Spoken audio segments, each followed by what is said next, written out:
Check, check. Hey, everybody. Thanks for coming. I'm Jason Calacanis. And how was the food? Good? Yes. Let's give a big round of applause for the unicorn. My seventh unicorn investment. Just walk the restaurant. Well, thanks for being here. I see so many old friends just showing up randomly. If anybody has any customer service requests from Craigslist in the past couple of years, Craig's here to take them. Literally, if you didn't know, Craig, not just the co-founder of Craigslist, but really does customer support. To this day, do you say for customer support? A little bit. It's like, it's been a couple years since I did that. Well, it's great to be in my hometown of New York City and see so many friends. I cut my teeth here and started a little magazine called Silicon Valley Reporter, which some of you were in. Thank you. Those who were in, I remember it. And for the millennials, you guys were sitting in diapers at the time, and now you're building companies, which is great. I feel very lucky to be in the position I am, being a kid from Brooklyn who took the train into the city every day to go to Fordham University at the Lincoln Center and worked fixing laser printers and setting up networks in the 90s, the early 90s, before starting the magazine. And it's not lost on me that the job of an angel investor is the best job in the world. I get to hang out with the smartest people in the world who want to change it and hear how the world's going to change in the coming years. And then make this crazy decision to write a check or not. And that's a pretty important position to be in because people need support early. And one of the things I've learned over the last 25 years of my career, I'm 46 now, I feel it's perfect, is that what founders need is support. Because new things in the world get treated very harshly. It's very easy to look at a new company, to look at a new founder and say, here's all the reasons of why it will fail. The list of the why startups fail is always greater than the list of why it will succeed. And founders are awkward and sometimes difficult in the early years. They have a certain vision, but they don't have resources. They want to change the world, but it hasn't happened for them yet. And they struggle. And I felt that struggle myself. I'm sure many people in the room have. But what the world needs today is more entrepreneurs. What the world needs is more angel investors to support them. So if you get lucky enough to make a little bit of money and you want to angel invest, I think it's a very noble thing to do, whether you lose money or not. In the book, I try to teach people to avoid the mistakes I made, and I made a lot of them. But one of the great things about life is people really forget your losses and they remember your wins. And that really has been the story of my career. Is that I've gotten lucky 6 or 7 times, and nobody remembers the 60 or 70 times I fell flat on my face. I hope you all read the book. I put a lot of work into it. And I couldn't have done it without the support of my best friend Brian Alvey, who, when I got the book deal, I said, it was kind of interesting when you get a book deal and HarperCollins paid a lot of money for the book. They said, so when do you think you'll have the book ready? I said, I don't know, 6 months. I said, that's great. What do you think? How will we know if the book's ready to go? I said, well, if you tell me you think it's a bestseller, then I think we should publish it. How we should keep working on it. That's great. What a great answer. Love that. But let's talk a little bit about an option. We put it on the table. See if it's something of interest. We have some people who've worked with some of your friends. You won't say which ones. And you can kind of talk to them about your story, and they'll put it on the paper, and then you read it, and it just facilitates things. Like a ghostwriter.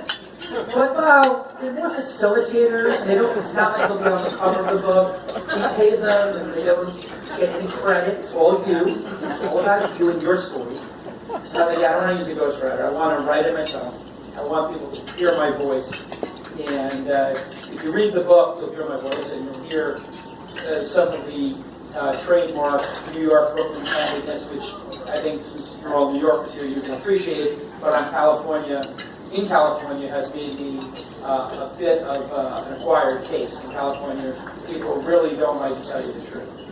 Oh my God, your startup is great. So innovative. Love your team. VCs have the same voice in my head as the publishers. Just go with it, okay? And your team's great. What a huge market for your startup. Oh my God, you're making great progress on the product. I couldn't get my partners over the finish line, so we can't invest. We want to stay in touch and continue the conversation because this is amazing. You are going to change the world. It's unbelievable. Haven't seen something this good all year. I'm sorry. It's amazing. It's going to change the world. You haven't seen anything like it all year, but you don't want to invest. Yeah, we got close. So close with the partners, but we couldn't get there. Stay in touch. The book is not that. The book is honest and candid. I hope you read it. And most of all, I hope you write a 5-star review on Amazon because there's 3 1-star reviews. 2 of them are people I fired. There are 2 of the 300 people I fired in my life. And it's literally like, fuck Jason Calacanis. It's literally 1-sentence reviews. I can appreciate. I was like, thanks, Mom. But there's one review on there that's incredibly long and detailed. It's like, Jason is explaining all this stuff, but he's not. People are not going to do it exactly like he did it. He had a lot of support. It's true. I'm a white male. I started on second base, and I do have a lot of privilege. I grew up in Brooklyn, middle class, and my parents had enough money to buy me a computer. It's not lost on me that I started on second base, and other people will have to work harder. But it's hard for people to change their station in life now. Right? We have a really big problem in society. The reason why the election went the way it did is because people feel that there is an upward mobility. Well, I don't think everybody is going to wind up being an angel investor, even though anybody could do it, or be a consultant to companies, or start companies, or work with startups. But it is nice that there is a way for people to become upwardly mobile. And that's through the cap tables, the capitalization tables of startups. And how many people here have worked at a startup? Raise your hand. It's the entire room. Great. And if you just keep doing that, it may work out someday. And that's the American dream. And it's kind of been lost. I was talking to my parents about when they bought their house in 1978 in Bay Ridge. It was $50,000 for their limestone. Limestone's like a brownstone with one less floor. And it's a little bit shorter. It's kind of smaller, like the mini version of a brownstone. But anyway, their house is now worth over $1 million. And when they were in 1978, my mom was a nurse. She said she was making about $30,000 a year. My dad was a bartender. He said he was bringing home 5 bills a week, so it was making 25. That's $45K. My math is right. And the house was 50. So 1 times their household income. Well, if 2 people here in Manhattan are making, they're professionals. Let's put aside nurses and bartenders, but like 2 white-collar people, they're making $150 each, it's $300,000, and they want to live in one of the 5 boroughs. I think their home's going to be about 1.5 or 3 million or 5 million, which is somewhere around 5 to 10 times or 20 times their household income. We do have a problem in society about upward mobility and people moving up, and I think it's going to be one of the big challenges that we'll see our kids have, and some of us will struggle through. So I feel like entrepreneurship's gotten a bit of a black eye over the last couple of years. But I think capitalism and democracy are very important for society. If people can feel like they can move up in society, they won't be desperate and they won't be looking to close the borders and beat people up and kill people in bars because they're Iranian, even though they're Indian engineers, like happened this past year. Because people wanted to get the Iranians out of their country and decided to shoot 2 great American Indian engineers. I don't know if you ever read about that in Kansas City. It's a dark time in our country, I think everybody realizes that. But entrepreneurship and democracy and capitalism, I think they work together to produce a flawed system, but the best system, as we all know, that has ever existed. So I'm so bullish on capitalism. I'm so bullish on founders, entrepreneurship. And I think it's noble to build companies. I think it's noble to build companies that go public and make a lot of people rich and let them move up in the world and improve their lot in life. And I do believe that this trickles down, even though our society has a hard time right now reconciling this polarization of wealth and some of the stuff going on. It's a long-winded way to say, I enjoyed writing the book. I hope you read it. I think there's a lot of challenges ahead of us. But I believe that most of the challenges in the United States and, in fact, the world will not be solved by government, certainly not the dysfunctional one we have right now. It's going to be solved by entrepreneurs and groups of people who take it upon themselves to solve these big problems. So, Brian Albee, stand up for 1 second. Brian Albee came over my house for 19 days. I wrote 2,000 or 3,000 words a day. Hold on, I've got to finish up here. 2,000 or 3,000 words a day. He'd read them. He'd call bullshit on it. He'd say, that's bullshit. He'd say, this is good. Expand on that. He'd say, that's full Jason. Let's make it 80% Jason. Pull it back. And he sort of kept me on track. He kept me motivated. And he's been my best friend since, gosh, I can't remember, in the 90s when we used to take the R train in from Brooklyn, also known as the Rare Week. Some of you take the N train. Is that where I'm taking? That one? Hey, thank you. But Brian's been just an incredible, tireless supporter of me, and I hope I've been supportive of him. So a big round of applause for my writing coach. All right, at this point, I'd like to invite the bride and groom to come on out for their first dance at the Golden Unicorn.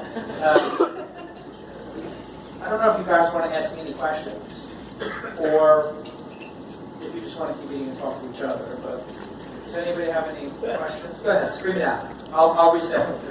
Ray Wong, Ray Wong, Constellation Research. Okay. Hey. Who's the one that you wish shouldn't have walked away? Since we're talking whiting it now. Who's the one who I wish didn't walk away, or that I missed? That you missed. Yeah. Well, I've talked to Angelina Jolie about this a couple of times.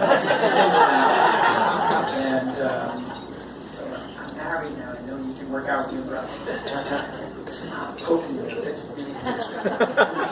She's very clingy. No, the biggest miss.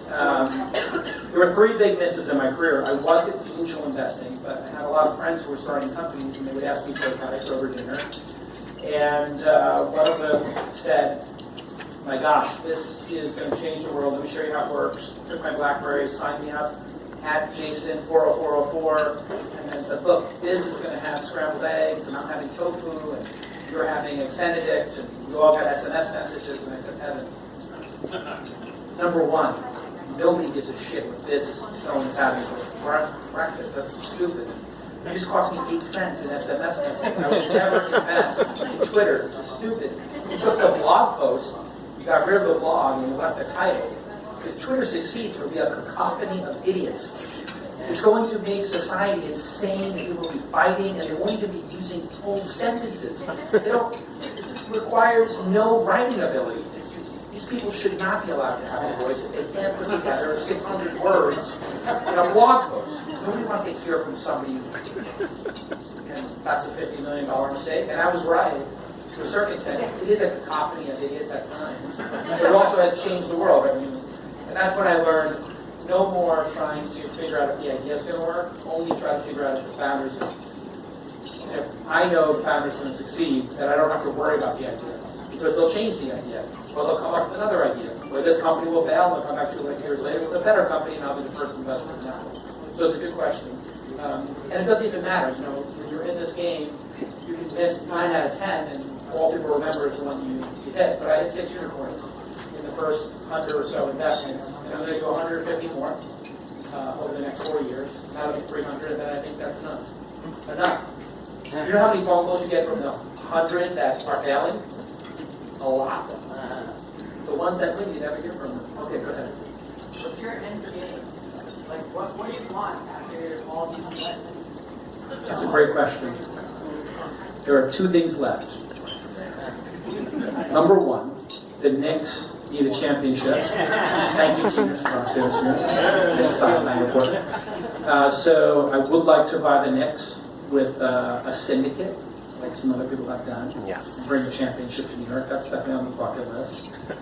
Could happen. Yeah. A boy could dream. You guys would back me up on that, right? Yes, You guys yes. would put $500 in. Crowdfunding, exactly. Sounds far-fetched, but that's how they actually did it for the Warriors. You know, and it's interesting. One of my friends at a poker game said, after Trump won, said, Trump won. Now Jason could be president or something. And I was like, I think I'm being insulted right now. Keep talking. And he said, you should run for mayor. And I said, that's ridiculous, that's stupid. And then I immediately took out my phone and registered mayorjason.com. And then because San Francisco is the worst run city in the world. I mean, it's a great city, it's a great place, nothing like New York. But if you remember New York, you know, under Dinkins or Koch, you know, it's like a charming city, but like it was pretty brutal. And so it's kind of like under de Blasio, I think. From what I understand, this guy's incompetent. Right? It feels like he's pretty incompetent. The subways don't work anymore. They worked all those years under Bloomberg and now they don't work anymore. Anyway, so yeah, maybe I'll do that. Maybe mayorjason.com. But depending on how much de Blasio fucks all this up, maybe I'll do it here. Yeah. You never know. All right. This young lady right here. This young lady right here. Yes, so I've been listening to the audio. I'm a chef, so my hands are, you know. Thank you, Chef. Yes. Yes, Chef. I adore the audio. The audiobook is pretty great. I It agree. is. Do you read it? Who reads the audiobook? I read it. Oh, that is. I got a good story about that too, but continue, Chef. So I'm on chapter 3. Chapter 3, right? And what I love so far is it sounds, the tone is that you're like handing the baton Yes. to the next generation of people who've been doing what you do. Yeah. So can you speak to the women specifically in Sure. the room who have those aspirations? Yes. I'm one of them. Great. So I'm like middle class, Yep. but I'm a woman, so I Yeah. consider myself on first base. Right. Very deeply blessed, but also Yeah. there's a, you know. Well, thanks for the question, Chef, and I'm happy to mansplain. Happy to mansplain exactly how women can be successful in their lives. It's, you know, we live at a time, I think, when certain groups of people who have, you know, are just not going to take it anymore. And I think that's beautiful and wonderful. And I think pretty much everybody, almost everybody wants the world to be just and fair. I like to believe people are good in their hearts, and I think it's a great time to be a female founder or investor, and I'm seeing more and more of them. It was 10 years ago, we had an event like the Launch Festival, and 100 people applied.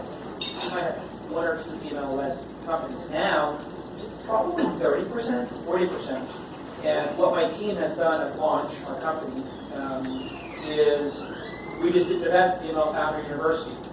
50 women came together, we did a 2-day program for free, we picked people based on merit. And we're really trying to look at the pipeline, which is a controversial topic, but where in the flow, the deal flow, the river, people are getting stuck, or where they can use some help or some guidance. And so when we didn't see enough people applying to our incubator from certain groups, we just said, okay, let's just go upstream a little bit, and let's find the place where they're coming from, and let's meet them there and try to help them. So I think the world's changing, but I think you have to be part of the change. And so I have a friend, Freda Kapoor and Mitch Kapoor, who are investors in Uber together. And Freda's worked on social justice issues for a long time, since the 70s. And she told me at one point, like, you know, Jason, you're super powerful in this industry. I was like, no, I'm not. It's our conference, and I invest in 10 companies. She's like, you get to pick who's on stage.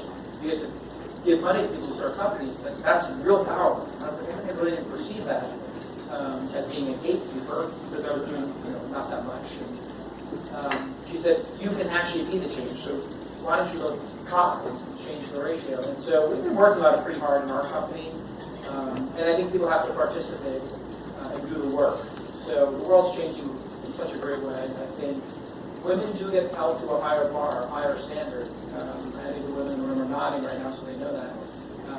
I had one story that was really interesting. I was talking to a founder, and I said, I really appreciate how hard you work, because you're just putting up great numbers on the board in terms of revenue and growth, and it's a hard business. And I see the amount of detail you put into your board decks and your reports.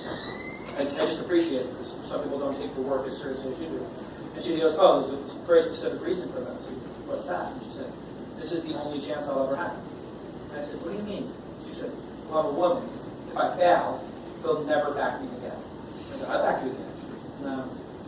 Women get one shot and they're done. Guys can fuck it up over and over again and get one. I said, wow, this is interesting. So it's a complex issue. We all have to work on it together. And I'll tell you the funny story about the audio book. So we have another meeting. Brian and I are at the publisher. And we're like, okay, we're so excited for you. 3 choices. Here's the person who read this person's book. Here's the person who read this famous person's book. And here's the person we think is greatest. They read these people's books. Wow, you got that person? I listened to that audio book on Audible. They got a great voice, and that's a best-selling book. But I want to read it myself. I'm like, well, the thing is, this person's really good, and got them ready to go. They've already agreed to do it, and they love you. I was like, that's great. People who know me, my fans, my friends, my people want to hear my voice. And they're like, yeah, no. It's just, and I was like, just tell me why you are dissuading me from, doing my own audiobook. And they're like, well, it's super hard, and there's a lot of time, and you're busy. You're so busy. I don't want to take your time. You're busy. And I'm like, but I want to do it. How many days does it take? They're like, oh, it's going to take 5 days. I'm like, come in. They're like, all day. I'm like 8 hours? Like, 5 hours a day, all day. 5 days. Like, 25 hours. I'll do it. So they're fighting me. I'm fighting me. And I say, okay, let's cut the bullshit here. Why are you dissuading? What, do you think I'm going to suck? And they're like, well, we have been in that situation before where the author reads it and it kind of sucks. Yes. I said, all right, I'll do the audiobook for 3 or 4 hours, and then we'll listen to it. And then if you tell me it sucks, I will know it sucks, trust me. And we'll let that other person do it. And they're like, okay, that's great. So we did that. And it turned out okay. But I talk a lot slower in the audiobook. So you might want to put it on 1.25 if you like where it's at. But when you're doing the audiobook, and the first day I totally fucked with them, it was pretty funny. I came in, and there's like all these people behind the glass, and they've got the book, and these audio engineers, and Mr. Calacanis, and we got you a tea, and we have your tea with honey, and then we got another poetry one. I mean, it's pretty crazy shit. I like it. And so I said, hi, I'm Jason Calacanis, and this is my audiobook. And I started using my NPR voice, and I look at them, and they're all like this. And they're like, I'm gonna go. You're listening to KCRW 92.3, the sounds of Santa Monica. Gotcha. They all laughed. Then I used my regular voice. Pretty funny. This is a voice body. I could have used my Z100 voice. Crazy. Z-Morning Zoo, but I didn't. Who else has a question? We'll do one more. Yes. The gentleman with the great blazer. My God, you're a dapper fellow. Dapper fellow, tell us. What's your question? So, in the book, you say that you played some old biddies in poker. Yes, I played with the old biddies at Hollywood Park.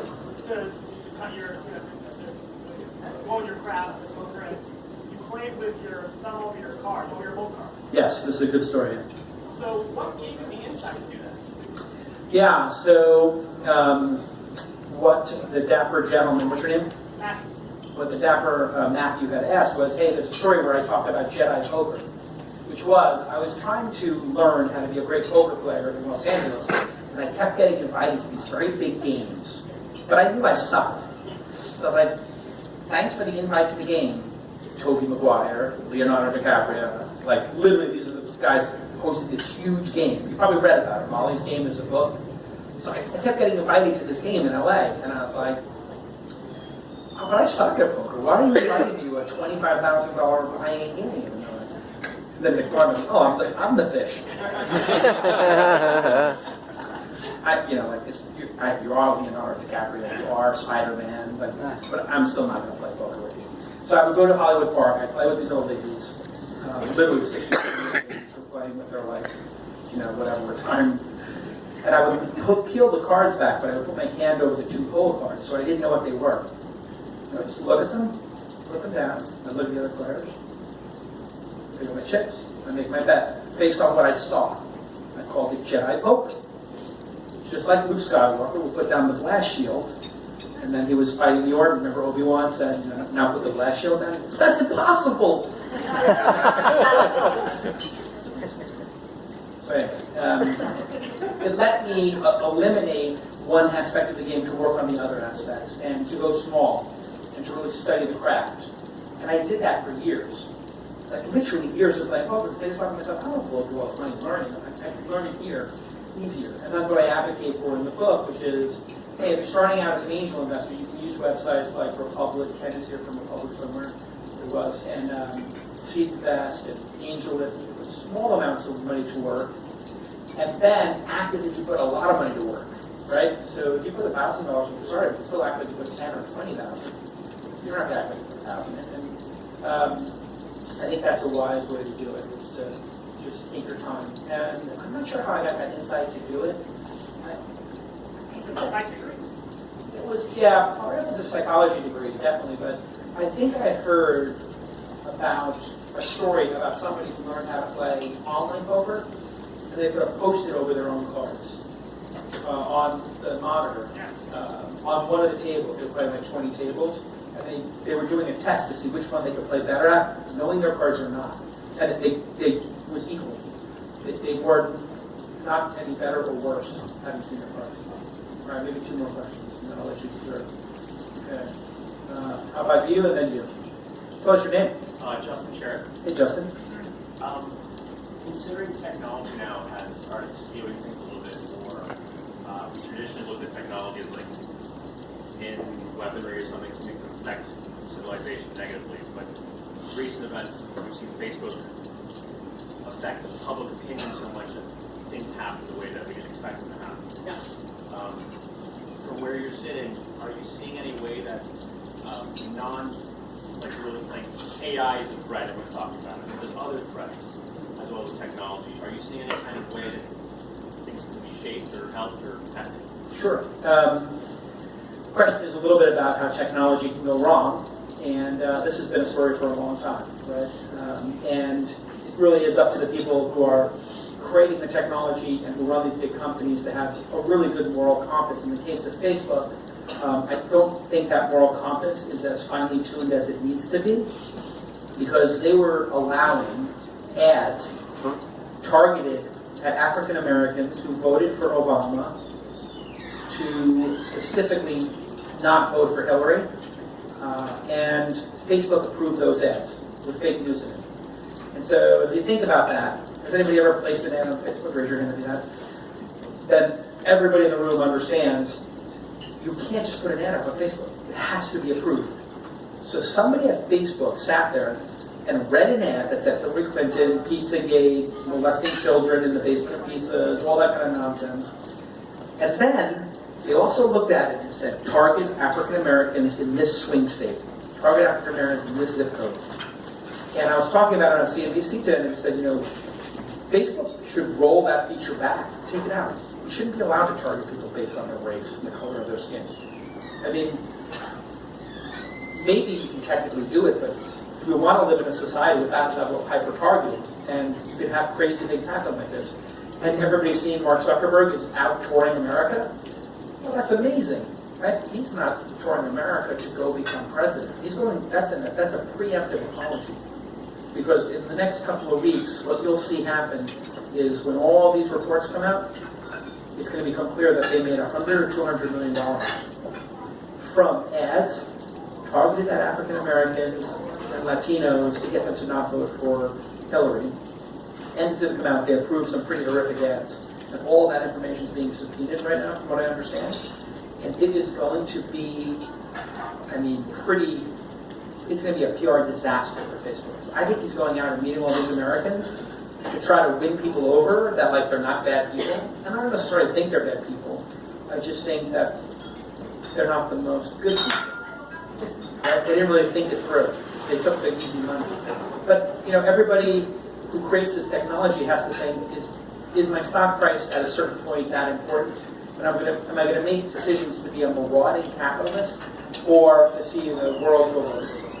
All of the staff at Facebook, none of them came out for Hillary publicly, except for Peter Thiel.